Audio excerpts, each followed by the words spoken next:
सूर्य तळपल्याने उन्हाच्या झळांनी राज्य होरपळतंय।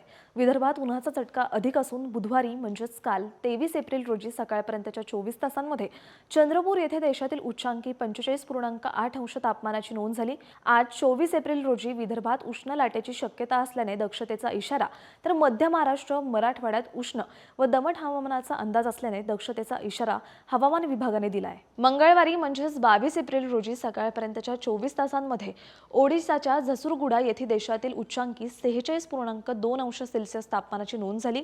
राज्यात चंद्रपूरसह ब्रह्मपुरी येथे 45 अंश सेल्सिअस, अकोला, अमरावती, नागपूर, वर्धा, गडचिरोली आणि यवतमाळ येथे 44 अंश सेल्सिअस, जेऊर, वाशिम, सोलापूर, परभणी आणि भंडारा येथे 43 अंश सेल्सिअस तापमान नोंदवले गेले। तर धुळे, जळगाव, मालेगाव, गोंदिया आणि धाराशिव येथे पारा 42 अंशापार होता। आज 24 एप्रिल रोजी अमरावती, वर्धा, नागपूर, चंद्रपूर येथे उष्ण लाटेची शक्यता असल्याने दक्षतेचा इशारा आहे। सोलापूर, परभणी, हिंगोली, नांदेड आणि अकोला येथे उष्ण लाट येण्याची शक्यता आहे। तसंच मध्य महाराष्ट्रातील जळगाव, अहिल्यानगर, पुणे, सांगली, सोलापूर, मराठवाड्यातील छत्रपती संभाजीनगर, जालना, बीड, परभणी, हिंगोली, धाराशिव, लातूर, नांदेड या जिल्ह्यात तुरळक ठिकाणी उष्ण व दमट हवामानाचा अंदाज असल्याने दक्षतेचा इशारा देण्यात आला आहे।